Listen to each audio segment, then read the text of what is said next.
Hello, Barbara here, and here's to your Oasis Thursday, my weekly column. And today's Oasis is about why we reject the truth. It was an interesting conversation to have this week, and I'll tell you why.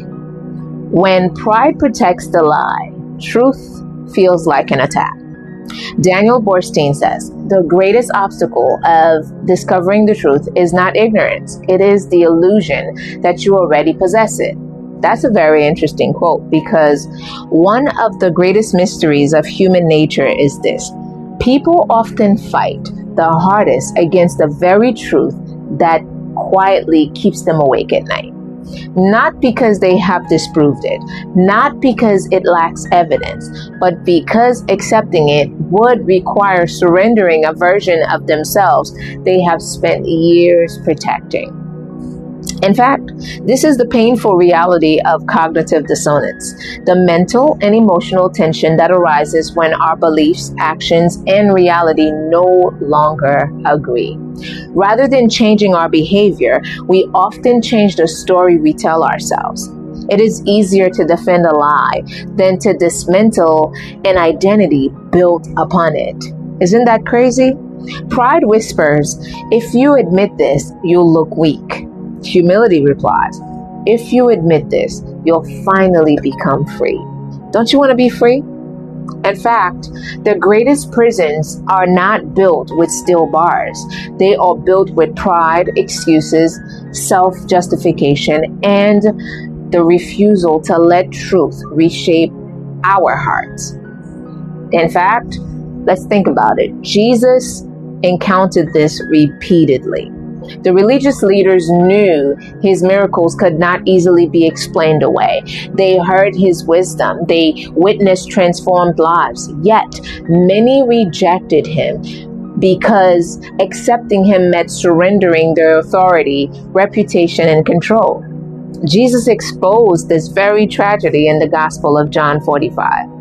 And just to paraphrase, it says, and because I tell you the truth, ye believe me not. Notice what Jesus did not say. He did not say they rejected him because his words lacked truth. They rejected him because they were truth. He is the truth. Truth has, a way of exposing what comfort has successfully hidden. We see the same pattern in the book of Exodus. Pharaoh watched plague after plague unfold exactly as God had declared. Yet, each miracle only hardened his heart further. Evidence alone cannot soften a heart committed to pride. Miracles convince the humble.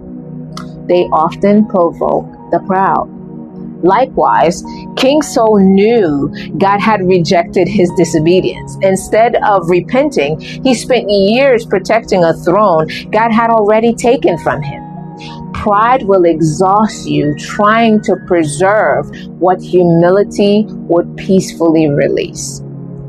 Humility does something pride cannot do. Humility says, I was wrong. I need to grow. God, change me before you change my circumstances. That confession is not weakness.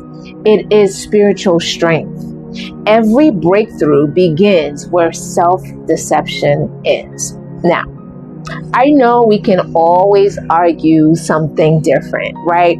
Some argue that rejecting truth is simply a matter of lacking enough evidence or education. If people just knew more, they would naturally change. But scripture and human experience suggest otherwise.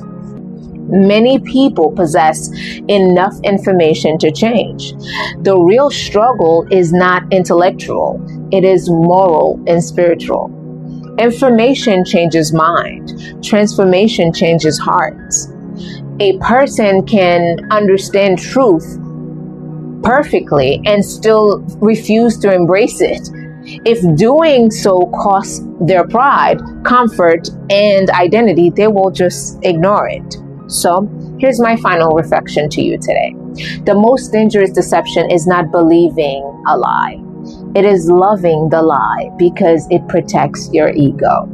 So, ask yourself, is there a truth God has been whispering that you've been arguing with simply because obedience would cost you something? Think about that. And lastly, I want you to remember this. Pride fights to protect who you have been. Humility gives God permission to create who you were always meant to become. When truth feels uncomfortable, don't immediately reject it. Sometimes the discomfort is not the voice of condemnation. It is the sound of chains beginning to break. Have a great day on purpose, with purpose, while living in your purpose. Bye for now.